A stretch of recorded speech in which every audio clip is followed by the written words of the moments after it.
મહેસાણા કડીના ધારાસભ્ય કરશનભાઈ સોલંકીનું અવસાન થયું છે.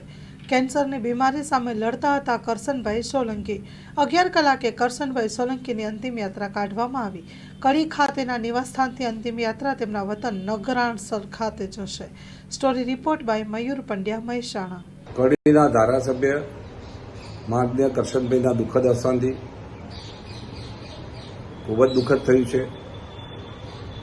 શોકની લાગણી પ્રગટી છે. અમને પણ આઘાત લાગ્યો છે. આવા એક નેતા ગુમાવવાથી. સ્વાભાવિક સરળ સ્વભાવના હતા.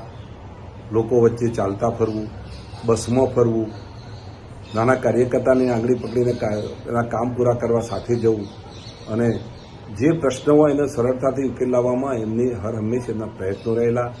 લોકોના દિલમાં વસેલા સરળ સ્વભાવના, સાદગી ભર્યા. એમને અમે 108 લાડકી રીતે કહેતા હતા. અમારા આવા ધારાસભ્ય ગુમાવવાથી અમને અમારા મત વિસ્તારમાં અને સમગ્ર ઉત્તર ગુજરાતમાં દુઃખદ થયું છે.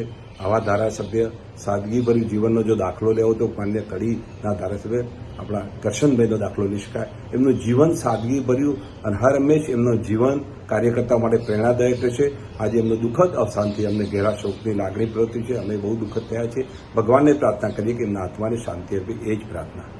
ગુજરાત વિધાનસભાના કડીના ધારાસભ્ય અને જેમની સાથે કામ કરવાની તાલુકા પંચાયતના સમયથી કાર્યકર્તા તરીકે તક મળેલી એવા સરળ સ્વભાવના, સાદગી અને સાતત્યપૂર્ણ જેમને પોતાની આખી જિંદગી વિતાવી છે.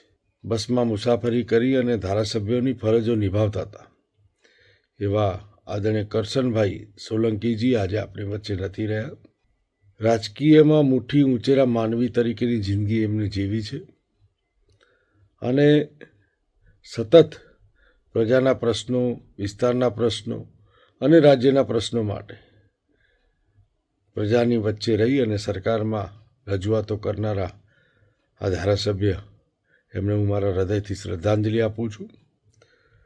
રાજ્યને અને વિસ્તારને તથા એમના પરિવારને એમના જવાથી જે ખોટ પડી છે એ ખોટ કદીએ ન પૂરાય એવી ખોટ છે.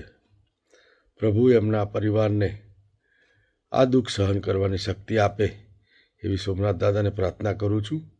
પુનઃ એમના ચરણમાં વંદન કરી અને એમને શ્રદ્ધાંજલિ આપું છું.